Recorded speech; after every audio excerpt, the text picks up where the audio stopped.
Itagari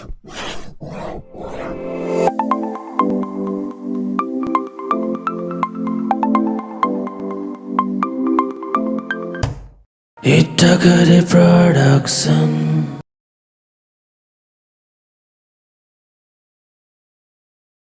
hello, high and नमस्ते। सम्पूर्ण संसारभरि छरिएर बस्नुभएका नेपाली मनहरूमा स्वागत गर्न चाहन्छु म इटागरेसँग गफ गरेको अर्को श्रृङ्खलामा। हामी हरेक श्रृङ्खलामा समाजका विभिन्न व्यक्तित्वहरूलाई तपाईँहरू समक्ष पस्कँदै आइरहेका छौँ। हामी ओझेलमा रहेका प्रतिभाहरूलाई खोजेर तपाईँहरू समक्ष लिएर आउँछौँ भने चर्चामा रहेका कलाकारहरूलाई अथवा जुनै विधा भए पनि नेपाली कला गला संस्कार र संस्कृतिसँग सम्बन्धित व्यक्तित्वहरूलाई लिएर आउने गरिरहेका छौँ। यो कुरो तपाईँहरूलाई थाहा नै छँदैछ। अमेरिकाको पिट्सबर्ग पेन्सिल्भेनियामा उत्पादन भएर इटागरे प्रोडक्सनको अफिसियल युट्युब च्यानलबाट प्रसारण हुने एकमात्र विशुद्ध साहित्यिक कार्यक्रम हो द इटागरे सो। तपाईहरूले हामीलाई माया गरेर यहाँसम्म ल्याइराख्नु भएको छ र हामी विश्वस्त छौँ यही तपाईँहरूको माया पाइरहनेछौँ र यी भन्दा राम्रा धेरैभन्दा धेरै श्रृङ्खलाहरू बनाएर तपाईँहरू समक्ष पस्कनेछौँ। हामी कहिले गायक समक्ष पुग्छौँ, कहिले कलाकार अथवा नायकसम्म पुग्छौँ र कहिले साहित्यकार समक्ष पुग्छौँ। हामीले आजको हाम्रो यस श्रृङ्खलामा हाम्रा समाजका एकदमै चोटिलो अथवा मन छुने खालको लेख लेख्ने एकजना यस्ता लेखकलाई लिएर आएका छौँ। केही छिनमा थाहा पाइ नै हाल्नुहुनेछ। बाल्यकालदेखि नै उहाँको साहित्यप्रतिको रुचि, साहित्यप्रतिको झुकाव र जुन माहौलमा, जुन अभावमा उहाँले आफ्नो बाल्यकाल बिताउनुभयो तिनै कुराहरूले नै आज उहाँ यतिको राम्रा सृजनाहरू लेख्न सक्षम हुनुहुन्छ र जहाँसम्म मलाई लाग्छ आज जुन स्थानमा हुनुहुन्छ त्यसको श्रेय आफ्नो अतीतलाई नै दिनुहुनेछ। र अब आज हामीले एक साहित्यिक सर्जक तपाईँहरू समक्ष लिएर आएका छौँ जसले चाहिँ नेपाली कथा होस्, कविता होस्, गजल होस्, विभिन्न विधामा आफ्नो कलम चलाइराख्नु भएको छ र धेरै राम्रा अथवा धेरै कुशल उहाँका प्रस्तुतिहरू अथवा सृजनाहरू तपाईँ हामी समक्ष प्रस्तुत गरिसक्नु भएको छ। तपाईँ हामीले धेरै सुनि नै रहेका छौँ र अब उहाँको विशेषता भनेको चाहिँ उहाँले आफ्नो आत्मसन्तुष्टिको लागि कलम चलाइराख्नु भएको छ र भोलिका दिनमा पनि चलाइरहनुहुनेछ र तपाईँ हामी सम्पूर्ण मिलेर उहाँलाई उत्साह हौसला दियौँ भने एउटा अत्यन्तै राम्रो सर्जकले अत्यन्त राम्रो स्थान पाउने कुरामा दुविधा छैन। र अब कति पनि ढिला नगरी तपाईँहरूलाई नपर्खाइकन आज मैले यस हाम्रा इटागरेसँग गफ गरेको यो श्रृङ्खलामा निमन्त्रणा गरिएका हाम्रा अतिथिलाई तपाईँहरू समक्ष प्रस्तुत गर्न चाहन्छु। नमस्ते, स्वागत छ। नमस्ते। द इटागरे सोमा मलाई यहाँ बोलाएर मेरा केही भनाइहरू राख्नका लागि दिनुभएकोमा यहाँलाई धेरै धन्यवाद छ। आफू व्यस्त रहेर पनि हामीसँग स्टुडियोसम्म आउने समय निकालिदिनु भयो, त्यसको लागि हामी आभारी छौँ।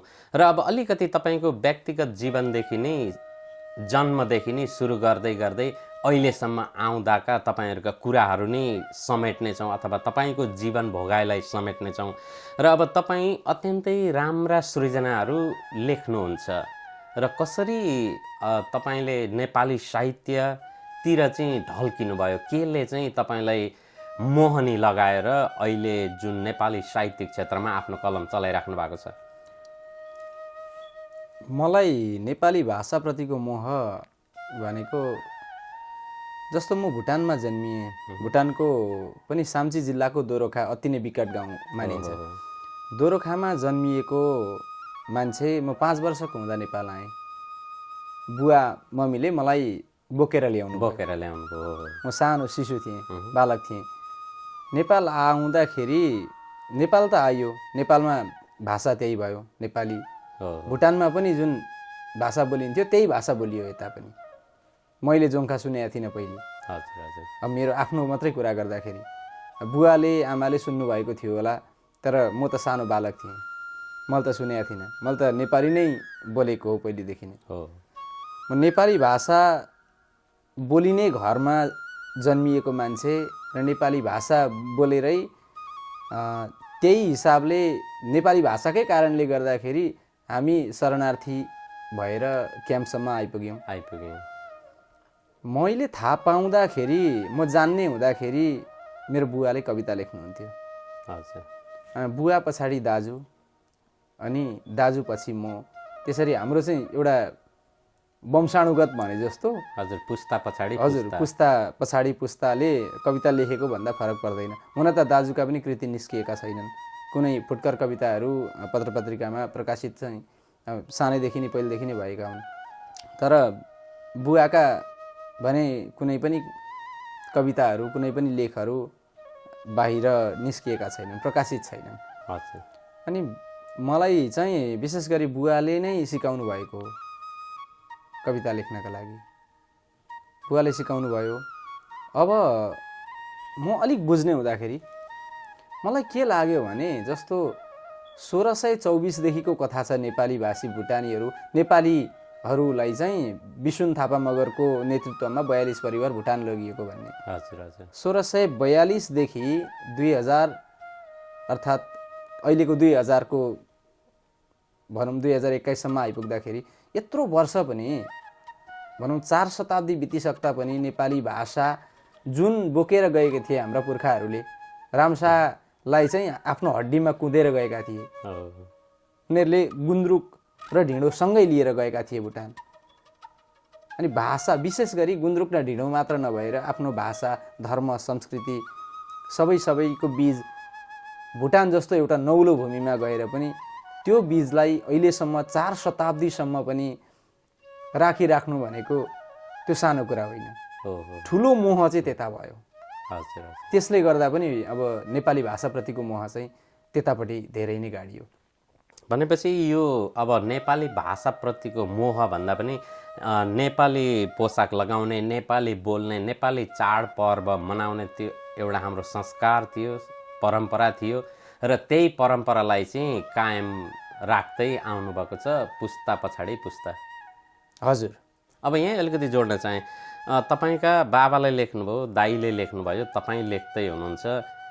अब तपाईँका सन्तानहरूले भोलि के नेपाली साहित्य लेख्लान्? यसै भन्न सक्दिनँ। जे होस्, कोसिस चाहिँ के कस्तो छ त? मेरा सन्तानले लेख्छन्, नेपाली साहित्य लेख्छन् अर्थात् नेपाली नै बोल्छन् भनेर पनि मैले यकिन भन्न सक्दिनँ। किनकि हामीले यो भाषा, धर्म, संस्कृति भनेको मेरो विचारमा चाहिँ यो पुस्ता बित्दै जाँदाखेरि यो परिवर्तन हुँदै जान्छ। परिवर्तन हुँदै जान्छ। मलाई नेपाली भाषा सहज लाग्छ बोल्नका लागि, मलाई लेख्नका लागि नेपाली भाषा सहज लाग्छ। अहिले अब अमेरिका जस्तो ठाउँमा आएको पनि लगभग 11-12 वर्ष भयो। तर 11-12 वर्षभित्र पनि मैले अहिलेसम्म हजुरलाई टेक्स्ट गर्दाखेरि पनि मैले नेपालीमा टेक्स्ट गरिरहेको हुन्छ। मलाई नेपाली अति सजिलो लाग्छ। जुन बाँच्नका लागि मान्छेलाई जुन भाषा सहज हुन्छ त्यही भाषालाई निरन्तरता दिन्छ मान्छेले। भनेपछि मेरा सन्तानलाई मैले सिकाउने भनेको नेपाली त मलाई मोह भएपछि मैले नसिकाउँला भन्ने त कुरै प्रश्नै उठ्दैन। तर मैले सिकाउँदै पनि यदि मेरा सन्तानलाई यो भाषा सजिलो लागेन भने र उनीहरूको दैनिक कार्यमा यसले काम दिएन भने उनीहरूले आफ्नो गर्न पनि सक्छन्। उनीहरूले कायमै राख्छन् भन्न चाहिँ म सक्दिनँ अझै पनि। जे होस्, अब हाम्रो प्रयास रहनेछ, हामी कोसिस गर्ने हौँ। तर अब समयअनुसार, अब त्यो स्थितिअनुसार अब उहाँहरूलाई दैनिक उहाँहरूको कार्यमै असहज हुने भयो र बोल्नु भएन भने त्यो आफ्नो ठाउँमा छ। तर जहाँसम्म लाग्छ बोलिदिए हुन्थ्यो, लेखिदिए हुन्थ्यो भनेर प्रयास गर्ने हो। अब हाम्रा आउँदा पिँढीहरूमै पनि निर्भर पर्छ। हजुर, अब मैले मेरो घरकै विचार गर्दा मेरा दुईटा छोरा छन्। एउटा जेठो छोरो 4 पुगेर 5 लाग्यो, कान्छो छोरो 2 पुगेर 3 लाग्यो। दुईटै छोराले इङ्ग्लिस जान्दैनन्, त्यतिसम्म चाहिँ गर्न सकेको छु। एकदमै हामी सबैले प्राउड हुने कुरा हो। हजुर, अब अङ्ग्रेजी भाषा भनेको उनीहरू स्कुल जान थालेपछि आफै जान्दछन्, तर घरभित्र चाहिँ आफ्नै घरभित्र चाहिँ म इङ्ग्लिस बोल्न दिन्न। फेरि यहाँ हाम्रो एउटा जमात एउटा समूह यस्तो पनि छ कि मैले त पढिनँ, अलि टुटेफुटेको अङ्ग्रेजी बोल्छु र अब जानी नजानी आफू बोलेर मेरा नानीहरूले चाहिँ अङ्ग्रेजी नै बोल्दिउन् भन्ने एउटा सानो कतै वर्ग पनि छ। तिनीहरूप्रति केही टिका टिप्पणी गरिदिनुहोस् न। होइन, मलाई चाहिँ कस्तो लाग्छ भने यदि उहाँहरूलाई पनि अङ्ग्रेजी भाषा सहज लाग्छ र नेपाली भाषा साह्रै नै गाह्रो हुन्छ उहाँहरूलाई बोल्न, अर्थात् उहाँहरूका सन्तानलाई पनि त्यही सजिलो हुन्छ भने त्यसमा अब मैले टिका टिप्पणी गर्नुपर्ने केही देख्दिनँ। तर पनि नेपाली भाषा, हामी नेपाली भाषा बोल्दै आएका, त्यत्रो यति मात्रै भन्न चाहन्छु कि 4 शताब्दीसम्म पनि भुटानका त्यति बेलाका राजा साब्द्रुङ नावान नामगेलले 42 परिवार लगेका, त्यस पछाडि फेरि मेरो इतिहास त हिजो अस्ति भर्खरैको होला सायद, तर ती 42 परिवार पनि अझै होलान्, 42 परिवारका सन्ततिहरू अझै होलान्, कोही अमेरिका आइपुगेका होलान्, कोही कता पुगेका होलान्, तर पनि 400 वर्षभन्दा बढी, 4 शताब्दीभन्दा धेरै जब त्यो एउटा नौलो भूमिमा आफ्नो भाषाको बीजारोपण गर्न सके र अहिलेसम्म पनि भुटानीहरूले अप्ठ्यारो पाराले नेपाली नबोलेको सुन्दाखेरि हामीले यो अमेरिका जस्तो विकसित ठाउँमा, अमेरिका अस्ट्रेलिया जस्ता विकसित देशहरूमा आएर जहाँ चाहिँ आफ्नो भाषा, आफ्नो संस्कृति, आफ्नो धर्म मनाउनका लागि अर्थात् बोल्नका लागि, सबै कुरा गर्नका लागि जहाँ चाहिँ हामीलाई अधिकार मिलेको छ, जहाँ चाहिँ हामी स्वतन्त्र भएर आफ्नो गर्न सक्छौँ, त्यस्ता देशहरूमा आएर पनि हामीले आफ्नो भाषालाई जसरी पुर्खाहरूले भुटानमा बचाएका थिए त्यसरी बचाउन सकिएन भने बा हामीलाई पछि हाम्रा सन्ततिहरूले कुरी पो भन्ने हुन् कि भन्ने चाहिँ लाग्छ। डेफिनेटली त्यो दिन त आउँछ जस्तो लाग्छ मलाई। र अब हाम्रो भाषा भयो, संस्कार संस्कृति भोलि कुनै एउटा डरलाग्दो दुर्घटनामा पर्छ जस्तो लाग्दैन कोही कोही बेला?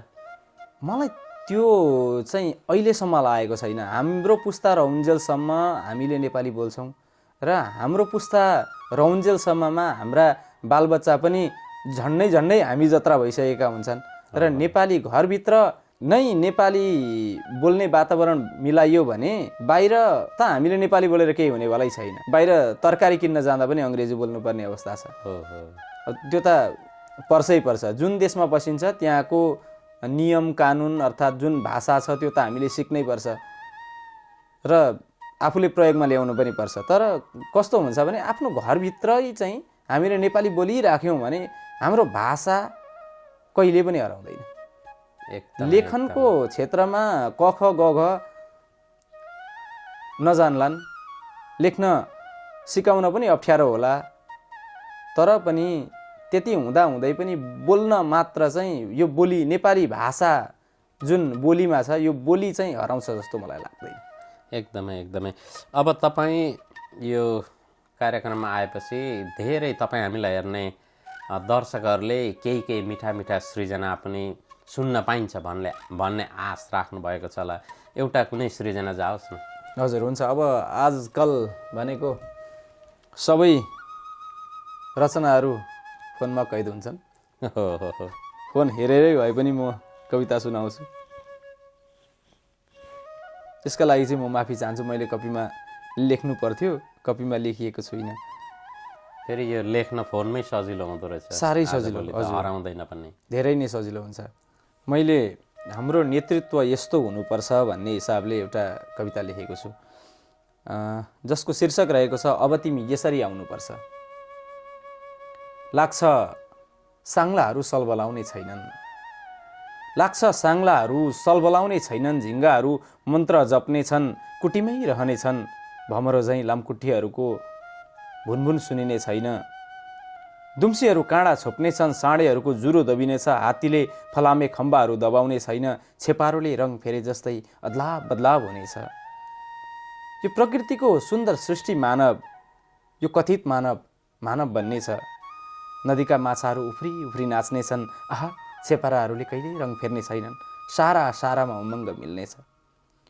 म सोच्दछु कमिलाको पखेटा अझै कमजोर भएर निरीह अशक्त समुद्री शिल भएर वायु बेगको कुच्चोले बढार्ने बादल भएर बर्सिरहने यी नानीका नालीहरूबाट बुढो कमिलाको फुल उडेको लाचार सहर बगैँचा बन्नेछ। सदियौँदेखिको बरपिपलमा पालुवा जम्नेछ। अब सक्खर भएर गुलाब जामुन र रसबरी भएर शिलहरूको मुख रसिनेछ। ठुला माछाहरूले भुराहरू निल्ने छैनन्। आकाशको गर्जनको दम घट्नेछ। म चिलको आँखा बन्नेछु। बकुल्लाको घाँटी बन्नेछु। आफैमा गौरव गर्नेछु। जसरी मोहरू हरेसको शिकार भएका छन्, औषधि चरेसको प्रयोगमा छन्। शब्दको अवमूल्यन भएको बेला जुकाहरू थपिएर मेरो रगत सुकिसक्दा पनि बस्दिन बास। डढाउँदिन सारा सपना। समुद्रमा माछा पुल्ने मेरो रहर शालिग बन्दैन। मेरो तन्नेरी मस्तिष्क धमिलो बन्दैन। त्यसैले निर्मल स्वच्छ मन दाइजो लिएर नभए सिमेन्ट र फलाम जडित विशाल खम्बा खरिद गर्दै इट्टाले बुन्दै मेरो मुटु सशक्त बनाउँदै काँड धनु। त्यसैले निर्मल स्वच्छ मन दाइजो लिएर नभए सिमेन्ट र फलाम जडित विशाल खम्बा खरिद गर्दै इट्टाले बुन्दै तिम्रो मुटु सशक्त बनाउँदै काँड धनु। नजलाई तिम्रो आत्मा जननी जन्मभूमिश्च स्वर्गादपि गरियसी जप्तै तिमी हाम्रो नेतृत्वमा उभिनुपर्छ र बनाउनुपर्छ यो देश। वाह, एकदमै सुन्दर सृजना। एकदमै म पनि यो सृजना सुन्दै भावुक भइसकेको थिएँ। एकदमै मन छुने शब्दहरू। थ्याङ्क यू सो मच यो मिठो सृजनाको लागि। र अब तपाईँलाई ट्याक्कै याद छ जीवनमा सबैभन्दा पहिले लेखेको कुन टाइममा, कतिखेर, कस्तो सिचुएसनमा मैले लेखेँ भन्ने कुरो याद गर्नुभएको छ? मैले कविता लेखेको भनेको विशेष गरी बुवाले म कक्षा 4 या 5 मा पढ्दाखेरि नदी शीर्षकको कविता थियो हामीले पढ्ने पाठ्यक्रममा। नेपाली भाषाको एउटा पाठ्यक्रमभित्रै पर्ने नेपाली भाषाको किताबमा। त्यसमा सृजनात्मक अभ्यासमा नदी शीर्षकको कवितामा भनौँ त्यसको सृजनात्मक अभ्यासमा चाहिँ नदी शीर्षकमै कविता लेख्नु भनेर भनिएको रहेछ। हजुर। मलाई कविता लेख्न आउँदैन थियो। कविता के हो भन्ने थाहा थिएन। मलाई पढ्न वाचन गर्न चाहिँ सानैदेखि राम्रो आउने। मिठो वाचन गर्थेँ अरे भन्थे सबैले। तर गाउँमा त्यस्तो हल्ला। हजुर, गाउँमा त्यस्तो हल्ला थियो। अनि बुवालाई कविता लेख्न लगाएँ। बुवाले लेखिदिनु भयो। बुवाले लेखिदिनु भएको त्यही कविता चाहिँ मैले कक्षा 7 मा पढ्दाखेरि कति वर्ष भयो यकिन भन्न सकिनँ। एसएलसी दिएको पनि 17-18 वर्ष भएछ भनेपछि लगभग 20 वर्षभन्दा अगाडिको कुरा भनौँ। त्यतिखेर कक्षा 7 मा पढ्दाखेरि मेरो आफ्नै दाजु दुर्गा आचार्यले कान्तिपुर कोपिलामा मेरो कविता पठाइदिनु भयो। बुवाले लेखिदिनु भएको कविता पठाइदिनु भएछ र त्यहाँ सुधार गरेर केही सम्पादन गरेर त्यहाँ छापिएको थियो। त्यस पछाडि मलाई यस्तो ऊर्जा मिल्यो कि मलाई छन्द सिक्न मन भयो। मैले कवितै नलेखेको मान्छे, बुवाले लेखिदिएको कविता छापिएको मात्र थियो, तर यस्तो ऊर्जा मिल्यो कि मलाई छन्द सिक्न मन भयो। हाम्रो दाजु दुर्गा आचार्य रूपनारायण पोखरेल सर यहीँ हुनुहुन्छ। रूपनारायण पोखरेल सरको घरमा जानुहुन्थ्यो छन्द सिक्न। दाजुले आएर मलाई शार्दुल विकृति भयो, अनि शिखरिणी, तोटक, भुजङ्ग प्रयात यी छन्दहरू सिकाउनु भएको थियो। दाजुले जे सिक्नुहुन्छ मलाई आएर सिकाउनुहुन्थ्यो। अनि पहिलो पटक मलाई याद छ मैले लेखेको कविता पनि याद छ थोरै।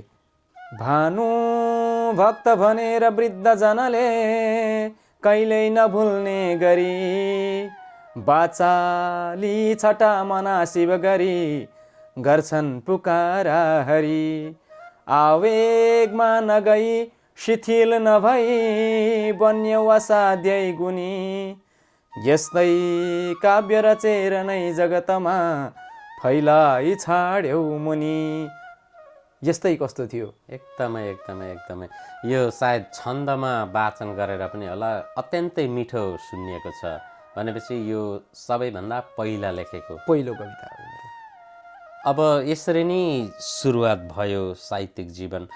मान्छे भन्छन् अब फलानालाई देखेर मैले लेख्न सिकेँ, ऊदेखि म प्रेरित भएँ भन्छन्, तपाईँको त टाढा जानै परेन। हजुर, मेरो टाढा जानु परेन, मेरो घरमै हुनुहुन्थ्यो गुरुहरू। अहिले पनि बाबालाई लेख्नुहुन्छ? अहिले बुवाले बेला बेला लेख्नुहुन्छ, डायरीमै राख्नुहुन्छ। हजुर, मैले बुवाका पनि सङ्ग्रहित गर्ने प्रयास गर्दैछु। एकदमै एकदमै राम्रो कुरो हो, राम्रो कुरो हो। अब अलिकति फेरि अर्को सृजनै सुनौँ न आज। भने हजुरलाई म एउटा गजल सुनाउँछु। प्राय मेरा यी गजलहरू जति सङ्ग्रहमा आउन लागेका छन् त्यति भनौँ सबै त नभनौँ, तर कति चाहिँ यहाँहरूले पहिले नै मिडियाबाट सुन्नु पनि भएको होला, कतिवटा प्रोग्राममा पनि भनियो होला। बगाएर आँखा भिजेको म जस्तै, बगाएर आँखा भिजेको म जस्तै, छ यो देशमा को डुबेको म जस्तै। बगाएर आँखा भिजेको म जस्तै, छ यो देशमा को डुबेको म जस्तै। जलाउन लाथ्यो सलाई मलाई, जलाउन लाथ्यो सलाई मलाई, भयो अग्नि कालो जलेको म जस्तै। छ यो देशमा को डुबेको म जस्तै। छ एउटा महावीर भनी गर्व गर्थे, छ एउटा महावीर भनी गर्व गर्थे, बनेछौ अचानो फुटेको म जस्तै। छ यो देशमा को डुबेको म जस्तै। मक्तामा आइपुगे। खसाएर पानी भिजायो सिरानी, खसाएर पानी भिजायो सिरानी, नदी रहेछ आँखा बगेको म जस्तै।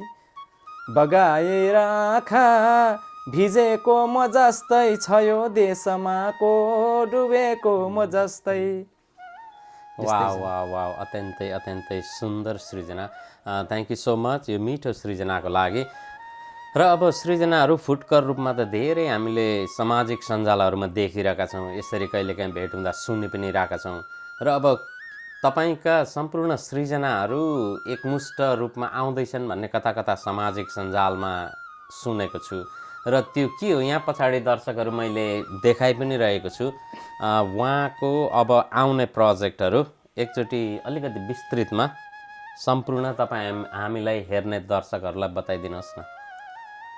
कृति निकाल्न सानैदेखिको रहर पनि हो, पहिलेदेखि नै, सानैदेखि नै अब एकदमै रहर लाग्ने, आफ्नो पनि केही होस् भन्ने त्यस्तो मनस्थिति चाहिँ थियो पहिलेदेखि नै। तर एकचोटि मैले प्रयास पनि गरेको हुँ।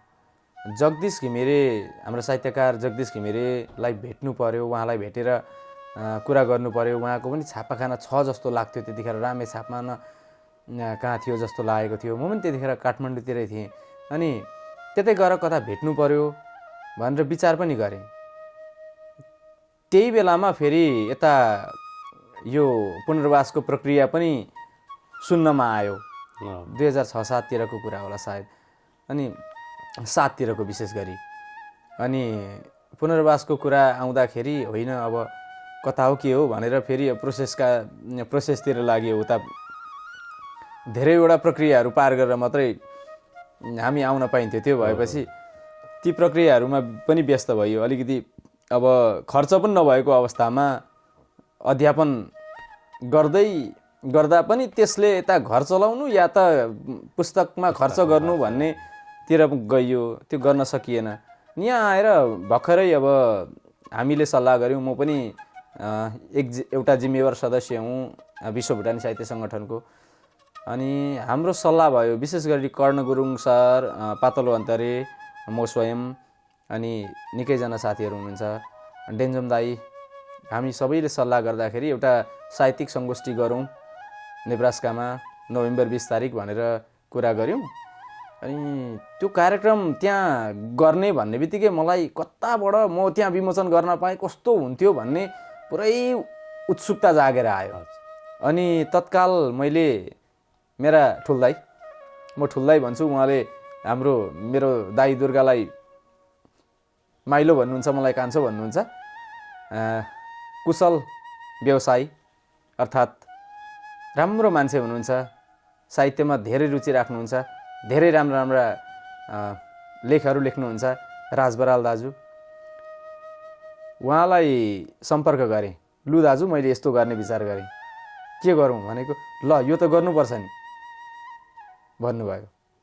ल ठिक छ, त्यसो भए त उहाँले पुरै हौसला दिनुभयो।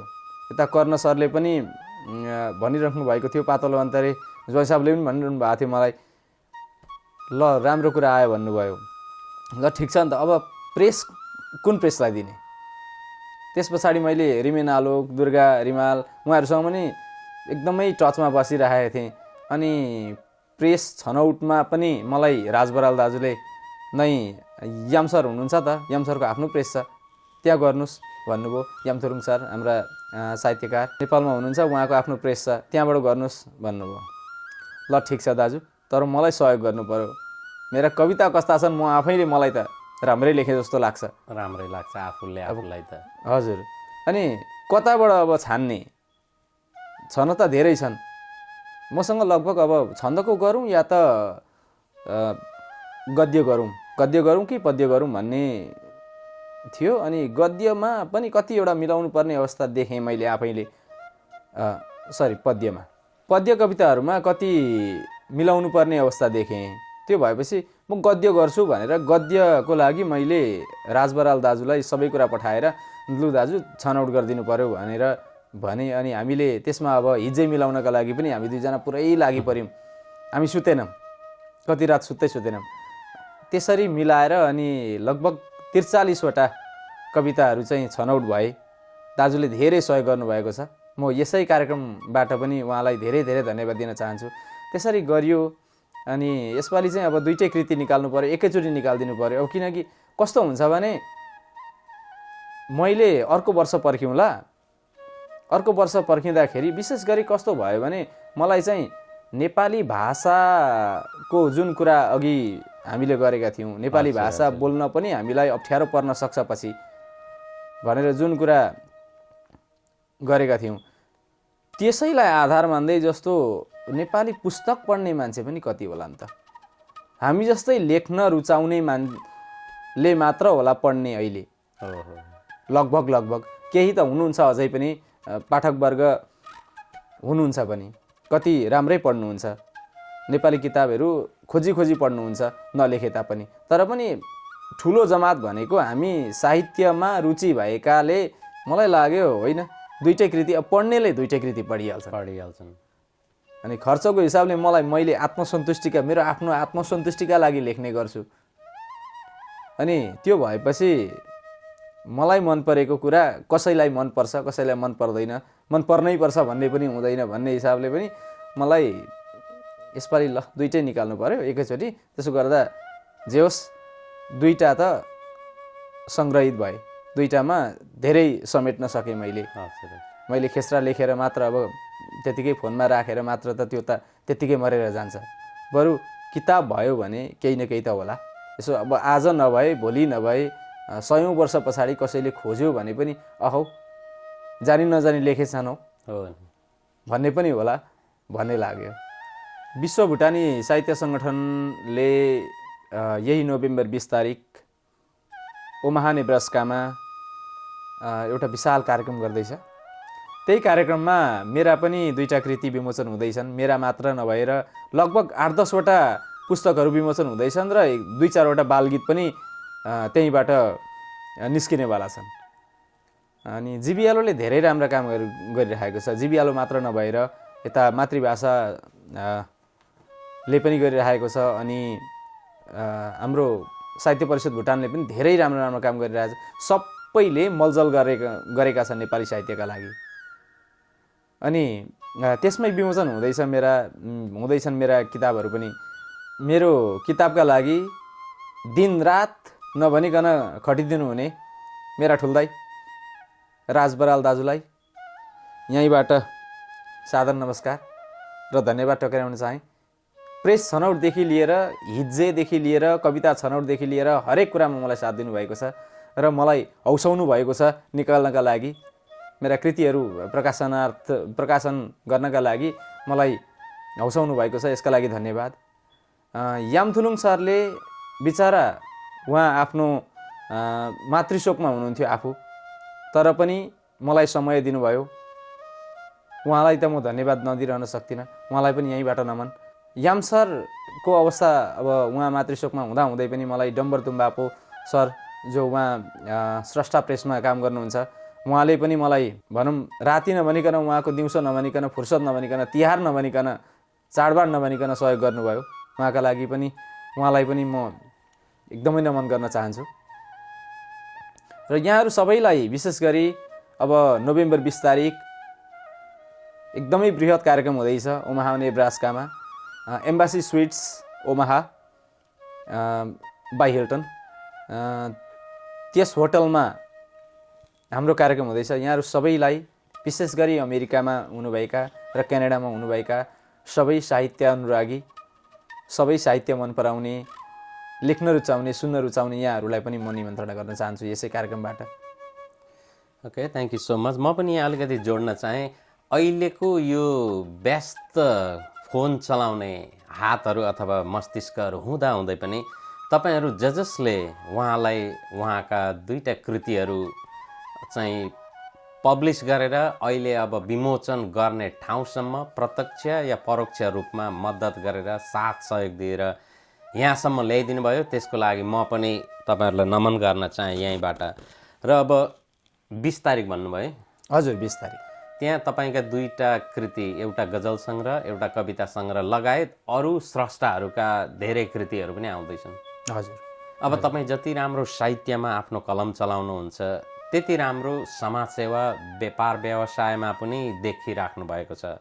अब घरमा दुईजना नानीहरू, छोरा छन् भनेर भन्नुभयो। हजुर। आमा बुवा हुनुहुन्छ, श्रीमती, र यी सबै कुराहरूलाई चाहिँ समेटेर लान, सबैलाई समय दिन चाहिँ कतिको गाह्रो भइरहेछ? कसरी मिलाएर लगिराख्नु भएको छ? समय मिलाउन त निकै नै अब कठिन त कठिनै हुन्छ, व्यस्त छ जिन्दगी। भनौँ बिहान उठेर आफ्नो व्यवसायतिर लाग्यो, आफ्नो कार्य क्षेत्र नै त्यही हो, आफ्नो रोजीरोटी नै त्यही भएपछि त्यतातिर गर्नै पर्यो। 8 घन्टा त्यहाँ समय दिए पछाडि बालबच्चालाई पनि समय दिनु पर्यो थोरै, बुवा मम्मीसँग पनि केही क्षण त बोल्नै पर्छ। अनि त्यसरी फेरि सामाजिक कुराहरू भनौँ, समाजसेवाको कुरामा मलाई यसपालि अति मन परेको पक्ष चाहिँ पिट्सबर्ग आए पछाडि 2.5 वर्ष भयो म पिट्सबर्ग सरेको टेक्सासबाट, तर 2.5 वर्षसम्म मन परेको चाहिँ हिमालयन फाउन्डेसनले गरेको यसपालिको कार्यक्रम अति उत्तम थियो। आफ्नै हलो जुवा, कुटो कोदाली, ढिकी, जाँतो, नाम्लो, यी कुराहरू त्यहाँ देख्दाखेरि र हाम्रो साहित्य, सङ्गीत सबै कुरालाई समेटेर उहाँहरूले यस्तो राम्रो काम गर्दै हुनुहुँदो रहेछ। त्यस पछाडि फेरि भएन, यता एउटा सङ्ग्रहालय पनि, हिमालयन सङ्ग्रहालय पनि तयार गरौँ भनेर काम गर्दै हुनुहुँदो रहेछ। उहाँहरूसँग देउसीमा पनि जान एकदमै उत्सुक भएर म देउसीमा पनि हिँडेँ यसपालि। अनि मलाई अब यो हुन्छ नि, समय मिलाउन त मान्छेको मन पनि हो, एक चाहिँ मान्छेको मन हो। समय छैन भन्नु चाहिँ बा अलिकति एक्सक्युज लिएको हो कि केही बहाना जस्तो हो, तर दिमागले आफैले खटाएको आफूले होइन। इन्टेन्सनल्ली आफूले मेरो समय छैन भनिएको त होइन, समय हुँदैन भनिएको होइन, तर समय व्यवस्थापन गर्न जान्दा सबैलाई समय दिन सकिन्छ भन्ने चाहिँ लाग्छ। हो, फेरि अर्को भनाइ पनि छ नि, जहाँ इच्छा त्यहाँ उपाय। त्यहाँ उपाय। तपाईँ मनमुटुदेखि इच्छा राख्नुहुन्छ भने थोरै समय निकाल्न कुनै पनि गाह्रो नपर्ला। हजुर। फेरि एउटा सुन्दर सृजना जाओस् न। सृजना भनिहाल्नु भयो। एउटा विशेष गरी कसरी लेखिएको भने हाम्रा युवा पुस्ताहरू धेरैलाई यमराजले लगिसके, स्वर्गवास भए कति, त्यसमा आधारित मेरो पैतालामा जीवन कविता सङ्ग्रह प्रकाशन हुन लागेको। त्यसैभित्रबाट एउटा कविता, माथि पनि युवा चाहिन्छ, शीर्षक माथि पनि युवा चाहिन्छ। लौ हेर न हाँसेको, तिमीले खित्का छोडिरहँदा तिमी वरपरकाले के भने होलान्? ठान्दो हौला राजा, राजालाई राक्षसी हाँसो कति नसुहाउने। छडी बोकेर तिमी ओर्लिरहँदा ऊ तिम्रो जितलाई पराजय देखेर बुद्ध मुस्कान दिन्छ। लौ भन, जित उसको हो या तिम्रो? उसले तिमीलाई के भन्छ थाहा छ? विमानमा चढ्नुभन्दा अघि उसले तिमीलाई के भन्छ थाहा छ? तिमी तिम्रो क्षणिक जितमा लट्ठिएका छौ। तिमीलाई कुनै संवादको चेष्टा छैन। ढड्डा पल्टाएर पालो तिम्रै हो यति होइन त भन्ने? तिम्रा कोही छैनन्, मात्र छिन् एउटी बहिनी। भेट्नलाई तपस्या गरिनुपर्ने बाध्यता छ बिचारीलाई। उसका हेर सबै छन्, ती सबैलाई भन्दा ठुलो चोट कसलाई पर्छ सोच्न सक्छौ? कैलाशभन्दा उच्च कोटीका सपना जो आफू छँदै विपना बनाउने सिँढी तयार गर्दा गर्दै बिचैमा भाँचिएका छन्। तर पनि तिमी जस्तो मत्त हाँसो हाँसिरहन्छ। सपना नभएकालाई, यी धरतीका बोझहरूलाई नेताले माफियाको संरक्षण गरे झैँ यतै छाडिराख्छौ दीर्घायुको आशीर्वाद दिएर। ऊ जस्ता सपनाका पुजारीलाई टपक्क टिप्ने तिमीमाथि अब राँको बारिनुपर्छ, विरुद्धमा टायर पोलिनुपर्छ। सत्य भन, के तिमी पनि दोस्रो मुलुकबाटै सञ्चालित छौ? ए महाशय, तिमी अब वृद्ध भइसक्यौ। कुनै सपना छैनन्। सपना बोकेका युवा पुस्तालाई तिम्रो राज्य हस्तान्तरण गर, तब मात्र तिम्रो जित हुनेछ अनि उसको हार। हे यमकाल, सपनाको भारी बोक्ने भरियाहरूले आफ्ना सपना विपना बनाउन सकुन्, तिमी बाधक नबनिदेऊ, बिन्ती छ। एकदमै यो अत्यन्तै मार्मिक, अत्यन्तै मिठो सृजनाको लागि म लगायत सम्पूर्ण हाम्रो team thank you so much भन्न चाहन्छु तपाईँलाई। र अब जाँदा जाँदै केही भन्न चाहनुहुन्छ तपाईँ हामीलाई हेर्ने दर्शक श्रोतालाई? यहाँलाई धेरै धेरै धन्यवाद। विशेष गरी द इटाघरे सोका सम्पूर्ण टिमलाई, इटाघरे दाईलाई थ्याङ्क यू, यहाँलाई धेरै धेरै धन्यवाद। मलाई बोलाइदिनु भयो, 2 शब्द राख्ने मौका दिनुभयो। अब हाम्रो आउँदै गरेको कार्यक्रममा यहाँहरूलाई फेरि पनि निम्ता गर्दै, नोभेम्बर 20 तारिक ओमाहा नेब्रास्कामा हुँदैछ, यहाँहरूलाई चुले निम्तो दिँदै र यहाँलाई धन्यवाद। विशेष गरी यति नै हो, मेरो खासै केही छैन भन्नुपर्ने। म कविता गजल अर्थात् कुनै पनि साहित्य सृजना गर्दाखेरि मलाई मेरा राम्रै लाग्छन्। तर पनि म एउटा कवि, गजलकार, साहित्यकार भनिनुभन्दा पनि मलाई नसा जस्तो हो यो। मलाई नसा भएको छ, अहिले नसा लागेको जस्तो। मलाई श्रीमतीले, मैले फोनमा यसो गजल कविता लेख्दै गर्दा श्रीमतीले टेक्स्ट गरिन् भने नि मलाई रिस उठ्छ, किनकि अब त्यो नसामा पुरै भिजिसकेको छु। त्यो भएपछि मलाई मेरो आत्मसन्तुष्टिका लागि लेखेको हो। तर पनि मेरो खुसीमा यहाँहरू सामेल भएर मलाई अझ उत्साह दिनु हुनका लागि यहाँहरू सबैलाई नोभेम्बर 20 तारिकको कार्यक्रममा, ओमाहा नेब्रास्कामा हुने कार्यक्रममा यहाँहरू सबैलाई 2 हात जोडेर म निमन्त्रणा गर्न चाहन्छु। यति नै हो। यहाँ बोलाइदिनु भयो, यसका लागि साधुवाद। तपाईँ हामी जसले उहाँका सृजनाहरू सुनेका छौँ। हामी पुस्तक कहिले आउला भनेर प्रतीक्षामा बसिरहेका थियौँ। अब भने प्रतीक्षाको घडी सकिसकेको छ।